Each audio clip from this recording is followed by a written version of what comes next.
प्रिय दर्शकों, नमस्कार। आज आप सभी के समक्ष एक जातक की जन्म कुंडली लेकर उपस्थित हुआ हूँ। आप अगर इनकी जन्म की डिटेल्स देखेंगे तो वो है 20 फरवरी 1989। समय है 1:15 का सुबह का और पंढरपुर महाराष्ट्र का जन्म है। कुंडली बनेगी वृश्चिक लग्न और कर्क राशि की। जल तत्व का लग्न है, जल तत्व की राशि है, जिसके चलते व्यक्ति ये आप बोल सकते हैं कि थोड़ा भावुक होता है, अधिक सोचने वाला होता है, कल्पना बहुत चलती रहती है, मन थोड़ा अशांत रहता है क्योंकि व्यक्ति अधिक सोचता रहता है। यहाँ लग्न भी इसी प्रकार का है, राशि भी इसी प्रकार की है, तो ये बात थोड़ी अधिक देखने को मिल सकती है। यहाँ पर फिर एक बात आप ये देख पाएंगे कि लग्न का जो स्वामी है मंगल कुंडली के छठे भाव में है, लेकिन अपनी ही राशि में है, तो जीवन में तरक्की, उन्नति और बड़ा पद व्यक्ति को दिलाने के लिए प्रेरित करे, व्यक्ति कुछ बड़ा करना चाहे, ये बात भी देखने को मिल जाती है। मंगल यहाँ कोई खराब नहीं है, बल्कि सकारात्मक प्रभाव दर्शाता है और धीरे धीरे ही सही व्यक्ति को उन्नति देता है। ये मंगल शत्रुओं से, विरोधियों से बचाता है और लोगों से जोड़ने का काम करता है, जो कि अच्छा रहता है। फिर अगर आप देखेंगे तो कुंडली के दूसरे भाव का स्वामी और पंचम भाव का स्वामी गुरु ही बनता है, जो गुरु कुंडली के यहाँ पर सप्तम भाव में है। देखिए, दूसरे भाव का स्वामी सप्तम में हो तो ये व्यक्ति के लाभ के लिए कमी नहीं लाता, धीरे धीरे ही सही, लेकिन व्यक्ति को उन्नति देता है और जीवन में सफलता का योग बनाता है। पंचम का स्वामी भी सप्तम में होता है तो ये अच्छी स्थिति है, क्योंकि ऐसे में पंचमेश व्यक्ति को जीवन साथी से अच्छा जोड़े रखता है। हालांकि गुरु जैसा ग्रह है, तो गुरु क्या करता है कि गुरु थोड़ा सा वैवाहिक जीवन में उदासीनता लाता है, क्योंकि ये शुभ ग्रह है और सौम्य ग्रह है, धार्मिकता वाला ग्रह है। लेकिन फिर भी पंचम का स्वामी होकर सप्तम में है तो वैवाहिक जीवन में तालमेल ठीक करता है और जीवन साथी को भी धार्मिक बनाता है, अच्छा ज्ञानवान बनाता है और व्यक्ति को अच्छा सपोर्ट या सहयोग देने वाला बनाता है, जिसके चलते जातक को जीवन में अच्छा प्रभाव मिलता है, जातक प्रसन्न रहता है। हाँ, ये है कि गुरु यहाँ पर धीरे धीरे सफलता को दर्शाता है, लेकिन व्यक्ति को लग्न पर दृष्टि होने से उन्नति भी देता है और धीरे धीरे करके ज्ञान, शिक्षा, उच्च पद, मान सम्मान सब दिलाने का काम ये गुरु कर देता है। लोगों के बीच अच्छा पॉपुलर व्यक्ति को बनाता है ये गुरु, क्योंकि इस लग्न में कारक है और दूसरे भाव का स्वामी होकर लग्न को देख रहा है, तो व्यक्ति को अच्छा ज्ञानी बनाएगा, अच्छा बोलने वाला बनाएगा, जो कि एक अच्छी बात है। फिर अगर आप देखेंगे इस कुंडली में तो कुंडली के तीसरे भाव का स्वामी, कुंडली के चतुर्थ भाव का स्वामी शनि बनता है। पहले तीसरे के स्वामी की बात करें तो तीसरे का स्वामी दूसरे भाव में हो तो व्यक्ति को कई बार यात्राएं करवाता है, जन्म स्थान से दूर ले जाता है, कई बार बाहर भी रखता है, ऐसी कुछ बातें देखने को मिली। मतलब जन्म स्थान से दूर रहने वाला योग बन जाता है, या कई बार जन्म कहीं और हुआ, जातक कहीं और चले गया, ऐसी कुछ बातें आ सकती है। फिर आपने देखा कि चतुर्थ का स्वामी कुंडली के दूसरे भाव में है, तो यहाँ पर ऐसी स्थिति में व्यक्ति को पैतृक सुख भी, मतलब पैतृक सुख संपत्ति का योग मिलता है, और शनि जैसा ग्रह दूसरे भाव में हो तो पैतृक संपत्ति बड़ी मात्रा में होती है। जातक के द्वारा जो बताया गया है उस आधार पर जातक के पिता के पास बहुवचन में भूमि, भवन, वाहन, मतलब अच्छा गाड़ी, बंगला सब स्थिति है। और यहाँ पर तो मैंने आपको कहा कि शनि की दृष्टि चतुर्थ भाव पर भी है, तो ये दोनों ही स्थिति से, यानी पैतृक लाभ भी देता है तो व्यक्ति अपने दम पर भी सुख सुविधा सब अर्जित कर पाता है, और ये प्रभाव निश्चित ये शनि दर्शा रहा है। यानी ये शनि की अवस्था व्यक्ति को अपने दम पर भूमि, भवन, वाहन सारे सुख प्रदान करेंगी, क्योंकि शनि की स्थिति इस प्रकार की है जो जीवन में उन्नति, सुख सब देने वाली स्थिति है। तो ये बढ़िया योग है यहाँ पर। फिर अगर आप देखेंगे इस कुंडली में तो कुंडली के सप्तम भाव का और 12वें भाव का जो स्वामी बनता है वो यहाँ पर शुक्र बन जाता है। शुक्र देखा जाए कुंडली के तीसरे भाव में है, जो दर्शाता है कि कई बार जान पहचान का व्यक्ति रिश्ता बता दिया, विवाह पहचान में हो जाए, इस तरह की बातें आती है। शुक्र का कुंडली के तीसरे भाव में होना खराब नहीं है, लेकिन हाँ थोड़ा सौम्य ग्रह है और सौम्य ग्रह थोड़े आलस के प्रभाव को बढ़ा सकता है, क्योंकि थोड़ा तेजी से काम करने का स्वभाव न आए, कई बार कार्य को टालने वाली प्रवृत्ति आए, ये बातें शुक्र दे सकता है। यहाँ पर ये शुक्र वैसे कुंडली के 12वें भाव का स्वामी है, यात्राएं करवाता है, विदेशी यात्राएं करवाता है, व्यक्ति को घूमने का शौक भी होता है, व्यक्ति अपने शौक को पूरा भी करता है। तो ये शुक्र एक विशेष खराब नहीं, क्योंकि शुक्र अपने से आगे वाले भाव को बलवान करेगा तो भूमि, भवन, वाहन आदि के सुखों को बढ़ाने का काम करेगा और व्यक्ति को चतुर्थ भाव से लाभ करवाएगा। यानी व्यक्ति को जनता से लाभ मिलेगा। जनता यानी लोगों से लाभ मिलेगा। व्यक्ति लोगों से जुड़ जाए, लोगों से कुछ न कुछ कार्य में जुड़े तो लाभ अच्छा होता है, यानी ये प्रभाव यहाँ पर अच्छा है। फिर आप एक बात देख पाएंगे कि यहाँ कुंडली के अष्टम भाव का स्वामी और कुंडली के लाभ भाव का स्वामी बुध बनता है। देखिए, अष्टम का स्वामी तीसरे भाव में जाता है तो ये दर्शाता है कि व्यक्ति को जीवन काल में कहीं न कहीं इस तरह के प्रभाव देगा कि व्यक्ति को थोड़ा अधिक रिसर्चर बना दे, अधिक सोचने वाला, अधिक खोजने वाला बना दे, थोड़ा संघर्ष अधिक करवाए कई बारी, लेकिन व्यक्ति लेखन कला अच्छी होंगी, भाषण कला अच्छी होंगी, व्यक्ति परिस्थिति के अनुसार बोल पाएगा, परिस्थिति को मैनेज कर पाएगा, वो सब बातें अच्छी आती है।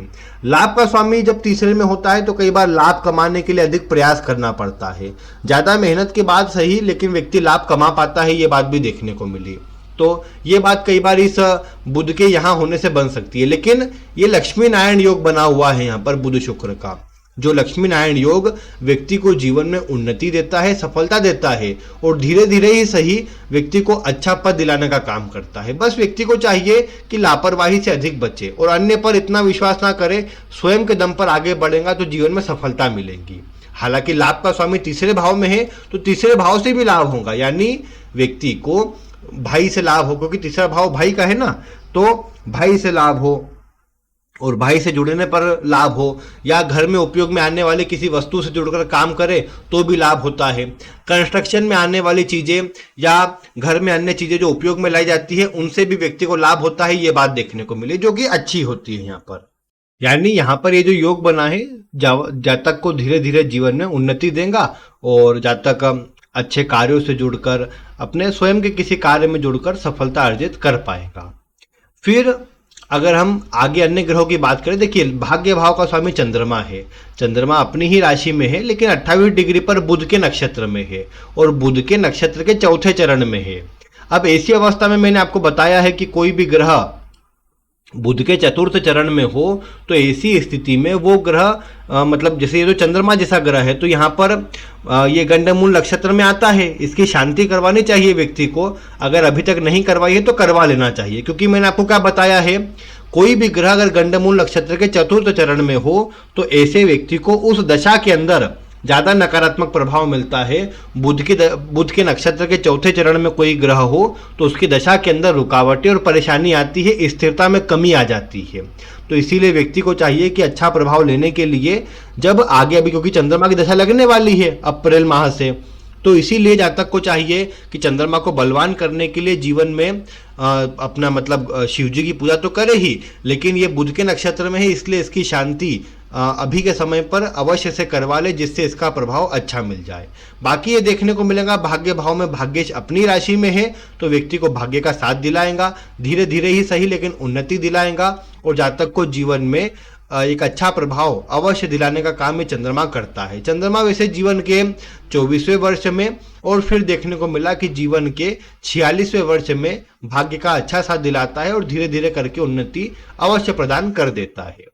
फिर आप ये देख पाएंगे कि कुंडली के दशम भाव का स्वामी सूर्य होता है। सूर्य चतुर्थ भाव में है। दशम का स्वामी चतुर्थ में हो तो चतुर्थ से लाभ होता है। चतुर्थ भाव यानी घर में उपयोग में आने वाली चीजों से या फिर जनता से। जनता यानी लोग जो आसपास रहते हैं। तो जातक कोई ऐसा काम करे जिसमें लोगों से जुड़े रहना पड़े, यह प्रभाव जातक के लिए ज्यादा बनता है। यहाँ पर वैसे ये बात जरूर है कि सूर्य जो है राहु के साथ है, जो कई बार व्यक्ति को शनि की राशि में है, क्योंकि तो कई बार व्यक्ति को शनि से जुड़े कुछ हड्डियों के रोग दे सकता है, जैसे पैरों की हड्डी में, या फिर मैं कहूँ कि जातक को अपनी पीठ में दर्द हो या पीठ के निचले भागों में मतलब कहीं ना कहीं प्रॉब्लम आए। ये सब बातें यहाँ पर ये सूर्य दर्शाता है, क्योंकि सूर्य हड्डी का कारक है। सूर्य राहु के साथ है और शनि की दृष्टि में है, तो ये योग थोड़ा सा यहाँ पर सूर्य को कमजोर करता है। रात का जन्म है उससे भी सूर्य कमजोर होता है, तो इसीलिए यहाँ आवश्यकता की बात यह है कि सूर्य को बलवान किया जाए। सूर्य बलवान रहेंगे, जातक का करियर भी स्थिर रहेगा, मजबूत हो जाएगा और जीवन में सफलता अच्छी मिल पाएंगी। क्योंकि मैंने आपको क्या बताया है, सूर्य राहु का योग जातक को राजनीति में जोड़ता है। यहाँ राहु के साथ सूर्य है तो क्या दर्शाता है, राहु सूर्य साथ में हो तो दर्शाता है कि जातक के दादा अच्छे मतलब मान सम्मान से युक्त रहे हैं। मान सम्मान जातक के दादा का अच्छा रहा है, उसी प्रकार का मान सम्मान जातक स्वयं भी बना पाएगा, ये योग यहाँ पर सूर्य राहु दर्शाते हैं। जातक के पिता के लिए भी ये बात आती है, लेकिन पिता के जीवन में राहु साथ होने से संघर्ष थोड़ा ज्यादा रहता है। लेकिन जातक अपने जीवन में उन्नति और सफलता अवश्य अर्जित कर पाएगा। ये सूर्य राहु का योग, इसे ग्रहण योग जरूर बोला जाता है, लेकिन ये व्यक्ति को मान सम्मान से युक्त करता है और जीवन में सफलता दिलाता है। इसीलिए यह प्रभाव जातक को अच्छा अवश्य मिलेगा। यहाँ पर अगर देखा जाए तो सारी ग्रह अवस्था के चलते जातक के जीवन में अच्छे योग निर्मित होते हैं। यहाँ ये बात अवश्य है कि अभी सूर्य की दशा है, आगे चंद्रमा लगेगा जो भाग्य का स्वामी है, जो भी अच्छा है। भाग्य के चलते बहुत सारे काम बनेंगे, यात्राएं अधिक होंगी चंद्रमा में, लेकिन अच्छी रहेंगी, लोगों से जुड़ाव अच्छा हो जाएगा। और जातक आगे चलकर राजनीति में जुड़ता है तो मैं समझता हूँ बहुत बढ़िया रहेगा, क्योंकि शनि की दृष्टि भी आती है और ये सूर्य राहु का योग जातक को जनता से लाभ भी करवा रहा है। और वृश्चिक लग्न विशेषकर ये राजनीति के लिए बना हुआ लग्न है और ये प्रभाव इसमें अच्छा भी प्रदान करता है। तो मैं समझता हूँ कि ये बढ़िया रहेगा, जातक के लिए बहुत बढ़िया स्थिति प्रदान करेगा। केतु दशम भाव में कई बार कार्य में बार बार परिवर्तन करवाता है, थोड़ी कार्य को लेकर चिंता देता है, लेकिन अगर व्यापार किया जाए और किसी के साथ जुड़कर घर में व्यापार किया जाए ज़्यादा अच्छा रहेगा। यहाँ पत्नी के साथ भी जुड़ा जा सकता है और सप्तम का स्वामी यहाँ कुंडली के तीसरे भाव में है, तो यहाँ पर भाई से भी जुड़ा जा सकता है, तो उससे व्यक्ति को अच्छा प्रभाव मिलेगा और जीवन में उन्नति आएगी। यहाँ जातक के कोरोना के समय पर ऑपरेशन हुए हैं पैर के, यहाँ पर मैं कहूँगा कि जातक के लिए अभी मतलब ऑपरेशन के लिए अगर देखा जाए तो हालांकि शुक्र और चंद्रमा दोनों में कोई खराबी नहीं है। जातक विशेषकर हाँ ये कोशिश करे, अभी सूर्य जैसे यहाँ पर कुंभ राशि में मतलब यहाँ पर गोचर करने लगा है, ये जब यहाँ से पार होकर सूर्य या तो मतलब यहाँ चले जाए कुंडली के पंचम भाव में, तब जातक के द्वारा ऑपरेशन करवाया जाए, यानी मार्च के माह में ऑपरेशन करवाया जाए, ज़्यादा अच्छा रहेगा, उससे प्रभाव ज़्यादा अच्छा मिलेगा। उसके अलावा जो भाई के साथ काम किया है वो बहुत बढ़िया है, जातक को अच्छा प्रभाव मिलेगा और जातक अपने दम पर भूमि भवन वाहन सभी सुख अर्जित कर पाएगा। ये योग भी यहाँ पर बना हुआ है। साथ ही साथ यहाँ पर ये कहा जाएगा कि जातक मतलब अपने जीवन में उन्नति वाला प्रभाव अवश्य देखेगा, क्योंकि योग अच्छे हैं। ये जरूर है कि चंद्रमा में थोड़ा उतार चढ़ाव रहेंगे, क्योंकि मैंने कहा ना ये बुध के नक्षत्र में है। इसके लिए जातक को अभी से गले में जैसे चांदी की चेन पहनना है, चंद्रमा का रत्न मोती जातक धारण कर सकता है, कोई खराबी नहीं मिलेगी। जातक को शिव जी की पूजा अधिक से अधिक करनी चाहिए, क्योंकि उसी से जातक के जीवन में इन ग्रह का प्रभाव अच्छा हो पाएगा, बहुत ये ग्रह मजबूत रहेगा। आगे चंद्रमा तो अगले 10 साल है इसके बहुत बढ़िया प्रभाव देंगे और जातक को उन्नति मिलेंगी। इसलिए पूर्णिमा का व्रत करना या सफेद चीज़ों का दान करना, शिव जी की आराधना करना, शिव जी की पूजा करना बहुत बढ़िया रहेगा, जातक को जीवन में उन्नति प्रदान करेगा। अभी अगर देखा जाए तो सूर्य में शुक्र की दशा है जो कुछ ही समय की है, फिर चंद्रमा की दशा है। चंद्रमा की दशा में संतान के योग भी अच्छे बनते हैं। यहाँ पर यूं भी देखा जाए तो पंचम भाव पर वैसे तो किसी ग्रह की दृष्टि नहीं है, लेकिन गुरु की स्थिति शुभ है, यहाँ पर गुरु कोई विशेष खराब नहीं और ठीक ही बैठा है, इसीलिए ये संतान के योग गुरु बनाता है। विशेषकर गुरु और शनि ऐसे ग्रह है जो 2 संतान अधिकतर प्रदान करते हैं, तो गुरु में भी संतान के योग अवश्य बनते हैं, अच्छे बनते हैं।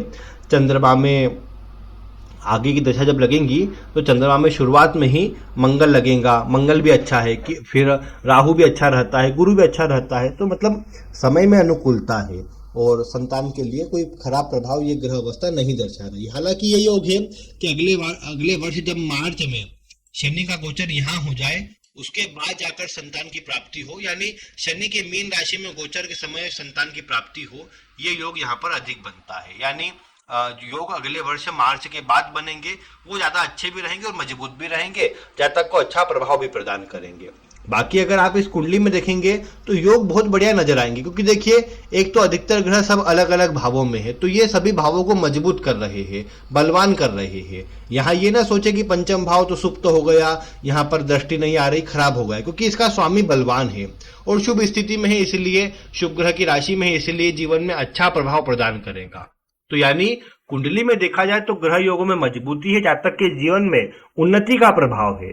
तो इसीलिए ये कहा जा सकता है कि जातक जीवन में उन्नति प्राप्त कर पाएगा। बस जातक को ईमानदारी के काम से और थोड़ी मेहनत से जुड़े रहना चाहिए, जिससे जातक धीरे धीरे करके उन्नति प्राप्त अवश्य कर लेगा।